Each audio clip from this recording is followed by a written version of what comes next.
Hey guys, this is Trey, back to another video, and today I'm going to be boiling some sap I've been collecting over a couple days, and I'll show you my setup now. So here's the setup, and you may remember some videos back I built a evaporator for maple syrup, and that's right over there. You can see the chimney poking up, but I only got around 6 quarts or 1.5 gallons of sap from these 7 trees over the past couple days. So I'm going to be going back to my old setup from last year, which is this gas one camping stove.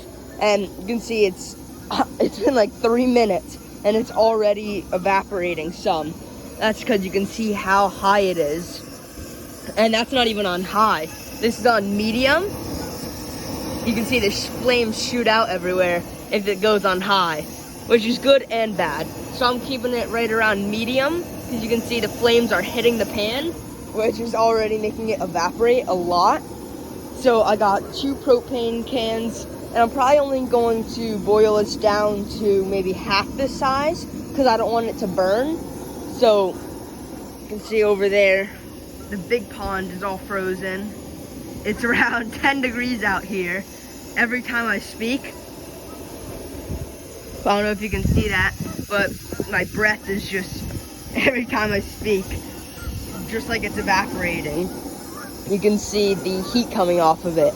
But this is the setup, and I'll update you in a little bit. So you can see we are just starting to maybe simmer, and this is about 10 minutes later, but it's really evaporating. So there's a lot of steam coming off. And then you have to go, and I'll show you what to do about these bubbles. So these bubbles on here are actually impurities in the sap. So what you want to do is you want to grab a wire or a mesh thing, ladle like this, and then just go around, and this is continued throughout the whole process. Get that, and then you just want to dump it out, because that's no good. Those are bad impurities. So I'm going to go ahead and finish the rest of this.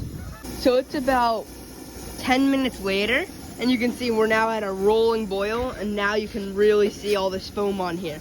Before it was just a little bit, and you can really see how much is getting evaporated.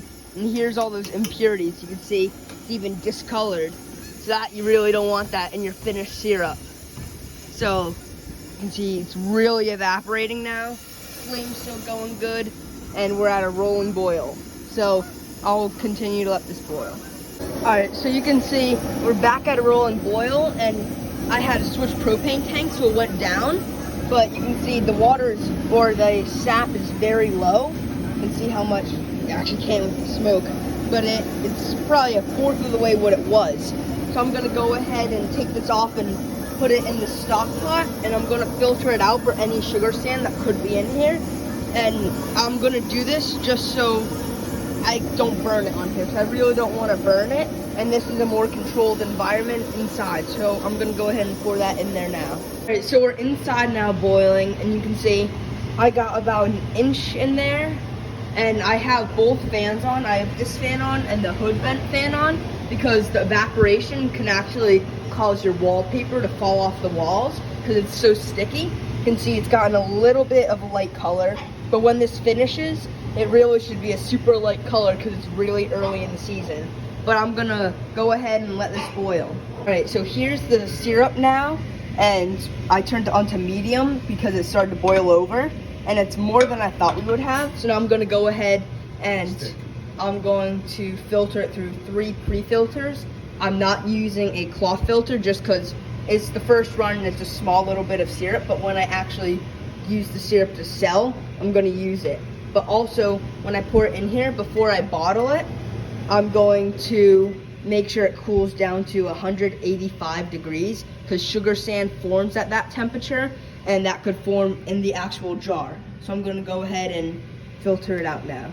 Alright, so I have it all bottled up, and it made about 5 ounces, just like I thought. And you can see there's still some sugar sand in there, but that's because I didn't really filter it as good, you know, because it was 5 ounces. So I didn't use the felt filter or synthetic, but because this is just for us, so that's fine. And I kind of just poured out the leftover syrup in the pre-filters. But that's going to be it for the video. Thank you for watching, and please subscribe.